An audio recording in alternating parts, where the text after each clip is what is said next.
Break के बाद आप सभी का स्वागत है। सीधे रुख कर लेते रायपुर का। बड़ी खबर रायपुर से, जहां राज्यपाल विश्वभूषण हरिचंदन ने पीएम मोदी से की मुलाकात। नई दिल्ली में पीएम मोदी से की सौजन्य भेंट। तो आपको बड़ी खबर बता रहे हैं, जहां राज्यपाल विश्वभूषण हरिचंदन ने प्रधानमंत्री नरेंद्र मोदी से मुलाकात की है और प्रधानमंत्री मोदी से सौजन्य भेंट दिल्ली में की है, जिसकी तस्वीर भी सामने आई है। तो दिल्ली से खबर आपको बता दें, राज्यपाल विश्वभूषण हरिचंदन ने आपको बता दें कि प्रधानमंत्री नरेंद्र मोदी से मुलाकात की है और दिल्ली में पीएम मोदी की ये सौजन्य भेंट की।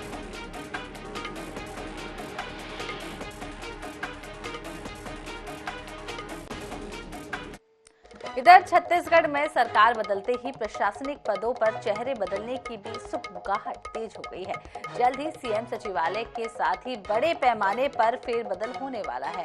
प्रदेश में प्रशासनिक फेरबदल को लेकर सूची तैयार की जा रही है। वहीं सरकार का कहना है कि पूर्वाग्रह के आधार पर कोई भी कार्रवाई नहीं होगी, लेकिन कांग्रेस ने फेरबदल की चर्चा के बीच में भाजपा पर निशाना साधा है। देखिए रिपोर्ट। प्रदेश में सरकार के बदलते ही प्रशासनिक अधिकारियों के चेहरे भी बदलते ही हैं। शपथ ग्रहण के बाद कुछ अधिकारियों के चेहरे पर चमक तो कुछ के चेहरे फीके पड़ गए हैं। प्रशासनिक क्षेत्र में बड़े पदों पर बैठे पूर्व सरकार के करीबी अधिकारियों के हटाए जाने को लेकर सुगबुगाहट तेज हो गई है। कांग्रेस सरकार में उपेक्षा का शिकार रहे अधिकारियों की बड़ी जिम्मेदारी के साथ वापस लौटने की संभावना जताई जा रही है। सरकार के करीब रहने के लिए प्रशासनिक अधिकारियों के मेल मिलाप का दौर भी तेज हो गया है। वे सीएम, डिप्टी सीएम समेत विधायक और अन्य जनप्रतिनिधियों से मुलाकात कर बधाई देते हुए उन्हें पुराने संबंधों की याद दिला रहे हैं। फेरबदल की शुरुआत सीएम सचिवालय से हो सकती है। नए सीएम पहले अपना सचिव बदल सकते हैं। इसके लिए पी दयानंद और आईपीएस राहुल भगत के नाम की चर्चा है। सरकार बदलने के बाद प्रशासनिक सर्जरी को रिटायर्ड आईएएस पुरानी परंपरा बताते हैं। देखिए, तो बिल्कुल एक लगभग परंपरा तरीकी रही है कि जब भी सरकार बदलती है और विशेष करके जब एक पार्टी की जगह दूसरी पार्टी आती है तो बदलाव ज़्यादा होते हैं। राज्य का मुखिया है, मुख्यमंत्री, वो अपना असेसमेंट करता रहता है। किन अधिकारियों पे की सक्षमता पे उसे भरोसा है, किन अधिकारियों की कार्यशैली उसको भरोसा है, किन अधिकारियों के विरुद्ध शिकायतें आ रही हैं, है ना। तो इन सब चीज़ों को देखते हुए कि भाजपा 15 साल तब भी परिवर्तन होते रहे हैं, तब भी मतभेद तो इतने परिवर्तन होते हैं, कुछ पूछिए मत। फेरबदल की आंच उन अफसरों तक पहुंच सकती है जो पिछली सरकार में नेताओं के करीबी थे। इसी तरह नाराजगी झेल रहे अफसरों की अब पूछ परख बढ़ सकती है। आइए जानते हैं ऐसे अफसर कौन कौन थे। भूपेश सरकार के करीबी रहे अपर मुख्य सचिव Subrat Sahu, Siddharth Komal Pardesi, Ankit Anand, doctor S Bharathidasan, Manoj Kumar Pingua, Prasanna R, Topeshwar Verma, Bhim Singh, Kiran Kaushal, JP Maurya, Sanjeev Jha, Deepak Soni भी पिछली सरकार में खास रहे। विनीत नंदन, doctor Sarveshwar Bhure, Saurabh Kumar, Anbalagan P, Alarmel Mangai D, Padum Singh Elma, Neelam Namdev Ekka, Doman Singh भी ताकतवर अफसर रहे। भूपेश सरकार में उपेक्षित IAS Bhuvnesh Yadav, P Dayanand, Mohammad Abdul Kesar Haq, Shikha Rajput Tiwari, doctor CR Prasanna शामिल हैं। रीता शांडिल्य, राजेश सिंह राणा, राजेश सुकुमार टोप्पो, एस प्रकाश, आर संगीता, राहुल वेंकट भी रहे दूर दूर। अवनीश शरण, आर वेंकट, अभिजीत सिंह, बसव राजू एस और इंद्रजीत चंद्रवाल को भी नहीं मिला महत्व। भले ही पूर्ववर्ती सरकार के करीबी और उपेक्षित अधिकारियों की चर्चा हो रही हो, चर्चा के मुताबिक कुछ अफसरों पर गाज भी गिरे और स्थिति बदले भी, लेकिन सरकार के पास आईएएस अफसरों का ज्यादा बदलने का विकल्प कम ही है। ऐसे में बदलाव बड़ा हो सकता है, पर अमूल चूल तो होने की संभावना कम ही है। रायपुर से INS 24/7 के लिए स्वप्निल गौरखेड़े की रिपोर्ट। इधर छत्तीसगढ़ में कांग्रेस की हार के बाद रार खत्म ही नहीं हो रहा है। इस्तीफे और निष्कासन के बाद अब कांग्रेसी बवाल की गूंज दिल्ली तक पहुंच गई है। दर्जन भर पूर्व विधायक अलग अलग रुख के हित में दिल्ली पहुंच रहे हैं। आखिर कांग्रेस में बवाल की वजह क्या है और क्यों बेलगाम हो रहे हैं नेता, देखिए इस रिपोर्ट में।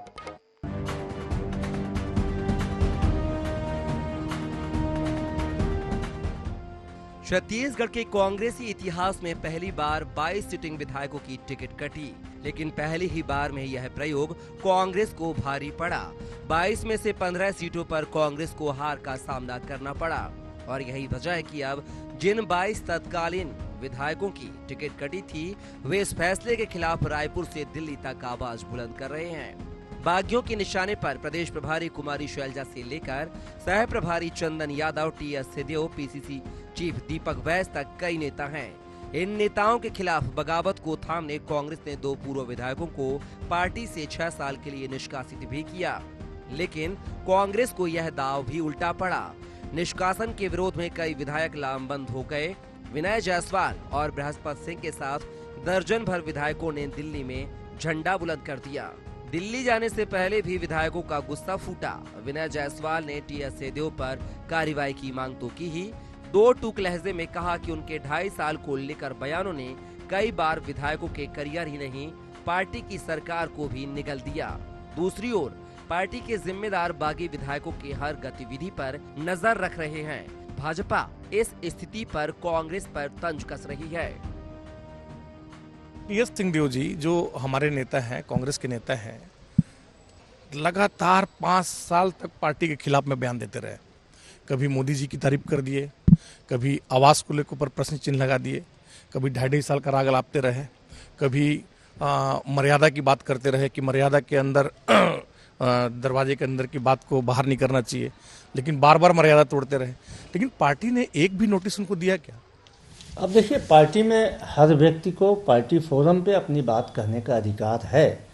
यदि पार्टी के आला कमान से समय लेके अपनी बात कहने कोई जाता है तो इसमें कोई कहीं से परेशानी वाली बात नहीं है। अब वो उनकी पार्टी का मसला है, मैं उसमें क्या कहूँ।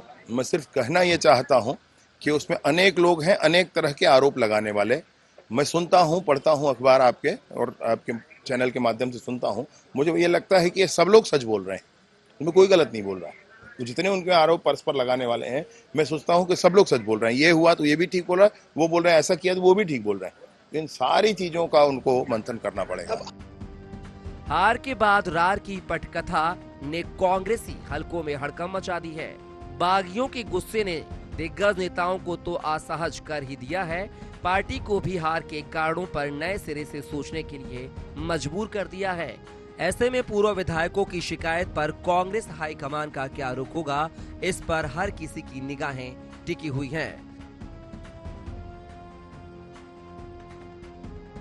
रायपुर से INS 24/7 के लिए गौरव शर्मा की रिपोर्ट। पदभार ग्रहण करने के बाद से साय सरकार एक्शन में है। शुक्रवार को CM विष्णुदेव साय ने बड़ा फैसला लिया। राज्य सरकार ने निगम मंडलों में हुई राजनीतिक नियुक्तियों को रद्द कर दिया है। ये सभी नियुक्तियां कांग्रेस सरकार के कार्यकाल के दौरान की गई थी। इसको लेकर सामान्य प्रशासन विभाग ने आदेश जारी कर दिया है। अब चर्चा है कि इसमें भाजपा नेताओं की नियुक्तियां की जा रही हैं। दरअसल CM विष्णुदेव साय ने शुक्रवार को मंत्रालय में कई विभागों के अधिकारियों की बैठक ली, जिसमें उन्होंने एक कार्यों की समीक्षा की है। स्वास्थ्य विभाग के अधिकारियों की बैठक में भी CM ने कई निर्देश दिए हैं। छत्तीसगढ़ के बिलासपुर और जगदलपुर में सुपर स्पेशलिटी अस्पताल का निर्माण कार्य जल्द पूरा करने के निर्देश दिए गए हैं। मुख्यमंत्री विष्णुदेव साय ने बताया है कि इन अस्पतालों का उद्घाटन मार्च में PM मोदी करेंगे। साथ ही साय ने एम्बुलेंस सेवा को दुरुस्त करने और जरूरतमंद तक 30 मिनट में पहुंचाने के निर्देश दे दिए हैं।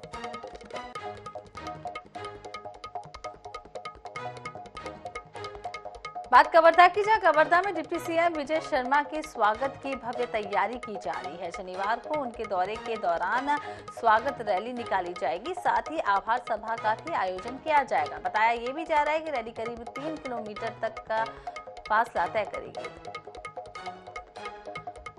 डिप्टी सीएम विजय शर्मा का कल कवर्धा प्रथम आगमन होना है और इसे लेकर के जोरदार तैयारी चल रही है उनके स्वागत के लिए। इस वक्त हम गांधी मैदान पर मौजूद हैं। आप देख सकते हैं कि यहाँ पर किस तरह की तैयारियां चल रही है और साथ में कार्यकर्ता भी यहाँ पर मौजूद है जो सुबह से उनके तैयारी में लगे। उनके स्वागत को लेकर के किस तरह से कार्यक्रम किया जा सकता है, किस तरह से विशेष कार्यक्रम क्या कैसे किया जाए। चूँकि विजय शर्मा जो है कवर्धा से ही विधायक भी है और वो इनका निवास भी है, तो इसलिए और ज़्यादा लोगों में उत्साह है, लोग उनके स्वागत के लिए तत्पर है। क्या कुछ कहना चाहेंगे?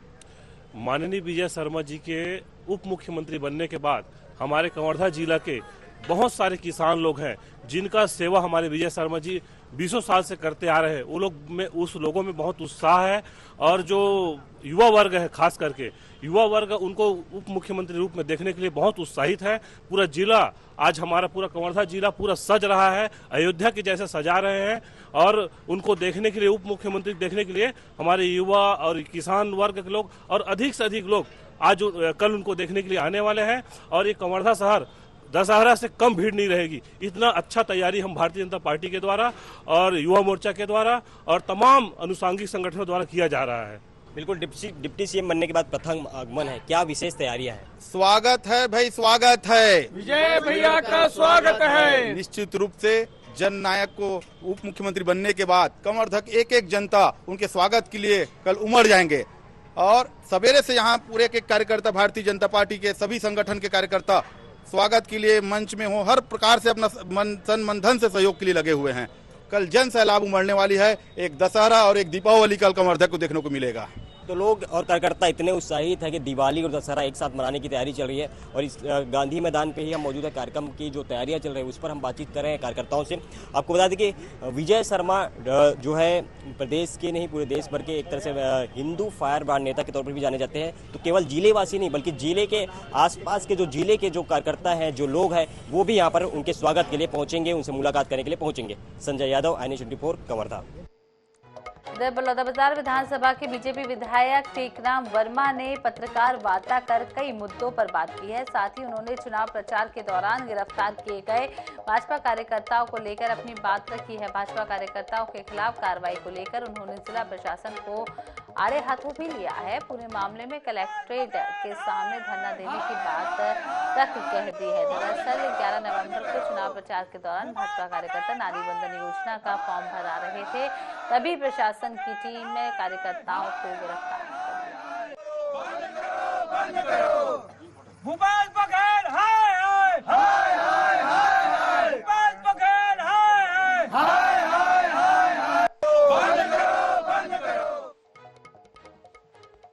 नारी बंधन फार्म को भरते उसको ला के यहाँ पे रखे और 151 में उसको बुक किए। जब भारतीय जनता पार्टी के कार्यकर्ताओं ने इतना विरोध किए, प्रदर्शन किए, तो रात में 2:30-3 बजे उनको जमानत पे छोड़े। तो इसको हम लोग भी नहीं छोड़ेंगे, क्योंकि 151 का कैसे केस बनता है, कलेक्टर ने ऐसा क्यों किया, कलेक्टर ऊपर कार्रवाई होना चाहिए। सबसे पहला मेरा विषय विधानसभा में यही रहेगा, कलेक्टर को घेरूंगा मैं कि कलेक्टर ने ऐसा क्यों किया, 151 कैसे लगाया, किस आधार पर लगाया, क्या अपराध किया था। तो कलेक्टर, SDM और तहसीलदार तीनों दोषी हैं और इन तीनों के लिए हम बिल्कुल भिड़ेंगे।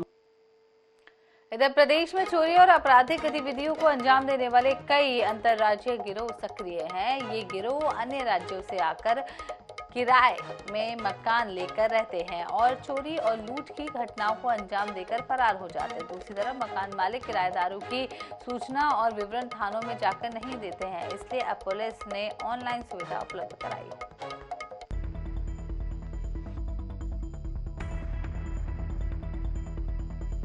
राजधानी रायपुर समेत आसपास के जिलों में लगातार अंतर्राज्यीय गिरोह द्वारा चोरी की घटनाओं को अंजाम दिया जा रहा है। ये शातिर चोर फेरी लगाने के बहाने घरों की रेकी करते हैं और फिर निशाना बनाते हैं। साथ ही नकली आधार कार्ड के सहारे खुद को लोकल बताकर आसानी से मकान किराए में ले लेते हैं। इसके बाद घटना को अंजाम देकर फरार हो जाते हैं। ऐसी घटनाओं को रोकने एवं स्वयं इस तरह की घटनाओं का शिकार होने से बचने के लिए मकान मालिकों ने अपने किराएदारों की जानकारी अपने समीप के थाने में देना अनिवार्य किया गया है। लेकिन थाने में फॉर्म भरने और जानकारी देने के प्रोसेस में समय लगता है, इसलिए कई लोग जानकारी ही नहीं देते। इसे देखते हुए रायपुर पुलिस ने एक नया सॉफ्टवेयर तैयार किया है, जिसके जरिए मकान मालिक अपने किराएदार की जानकारी सिटीजन पोर्टल पर घर बैठे ऑनलाइन अपलोड कर सकते हैं।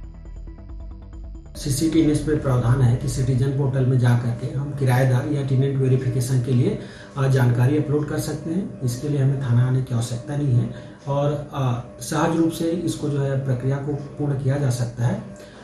कई बार देखने में आता है कि ऐसे अज्ञात व्यक्ति या दूसरे राज्य से आए व्यक्तियों को हम बिना वेरिफिकेशन के किराया दे देते हैं और उनके द्वारा किसी प्रकार का अपराध कारित किया जाता है, जिसके बाद आपको अनेक प्रकार की पूछताछ और कठिनाइयों से गुजरना पड़ता है। तो हम सभी रायपुर के सभी जनता से अपील करते हैं कि इस सुविधा का उपयोग करें और किसी भी व्यक्ति को किराया में देने से पहले सिटीजन पोर्टल में जाकर सीसीटीएनएस में अपना संबंधित किराएदार की जानकारी को अपलोड करें। ठंड का मौसम आते ही राजधानी समेत आसपास के इलाकों में अंतर्राज्यीय चोर गिरोह सक्रिय हो जाते हैं। अब ऐसे में रायपुर पुलिस द्वारा बाहर से आने वाले लोगों की एक अलग से सूची तैयार की जा रही है।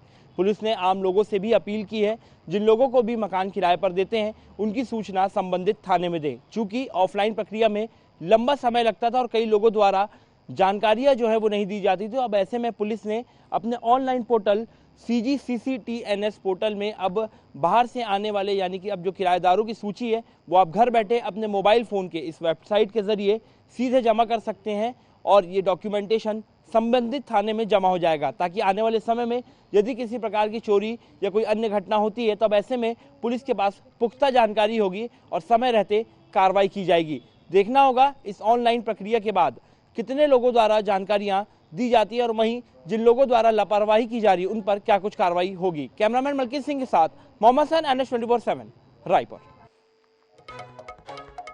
इधर रायगढ़ में केवड़ाबाड़ी बस स्टैंड को शहर से बाहर शिफ्ट करने का फैसला अधर में लटक गया है। बस स्टैंड को रामपुर इलाके में शिफ्ट करने का प्रस्ताव नगर निगम ने राज्य शासन के पास भेजा था, लेकिन शासकीय स्वीकृति मिलने से पहले ही प्रदेश की सरकार बदल गई। महापौर के मुताबिक ट्रैफिक के बढ़ते दबाव को देखते हुए बस स्टैंड को शहर से बाहर शिफ्ट करने की बेहद जरूरत है। वहीं उन्होंने कहा है कि मौजूदा भाजपा विधायक से इस संबंध में चर्चा की जाएगी और राज्य शासन से स्वीकृति दिलाने का भी अनुरोध किया जाएगा।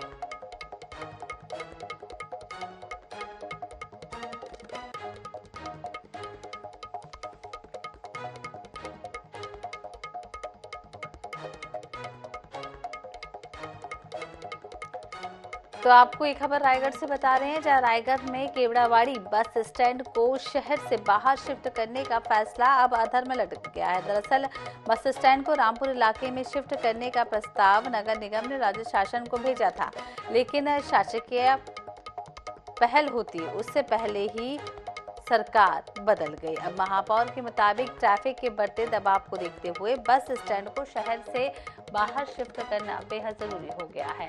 उन्होंने ये भी कहा कि मौजूदा भाजपा विधायक से इस संबंध में चर्चा की जाएगी और राज्य शासन से स्वीकृति दिलाने का भी अनुरोध किया जाएगा। बस स्टेशन है उसको रामपुर में शिफ्ट करने के लिए हमने प्रस्ताव शासन को भेजी थी, लेकिन सरकार बदलने के कारण अभी नए सिरे से फिर से एक बार चर्चा करते हुए लोकल विधायक से OP चौधरी जो कि वर्तमान विधायक है उससे चर्चा करते हुए शहर में एक नए सिरे से नया बस स्टेशन बनाने के लिए इसमें चर्चा करेंगे।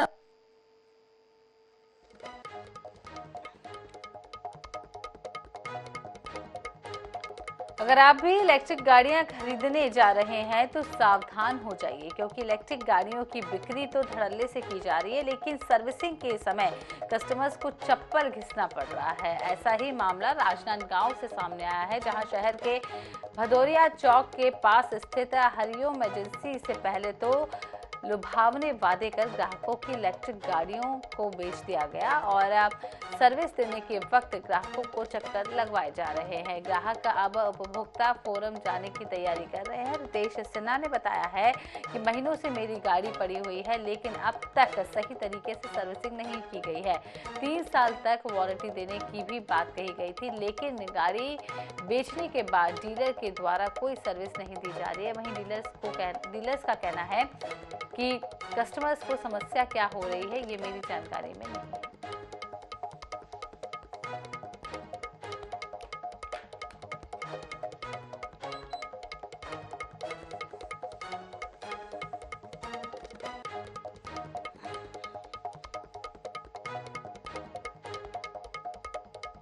और इसी के साथ इस बुलेटिन में फिलहाल इतना ही। देखते रहिए NH 24/7। नमस्कार।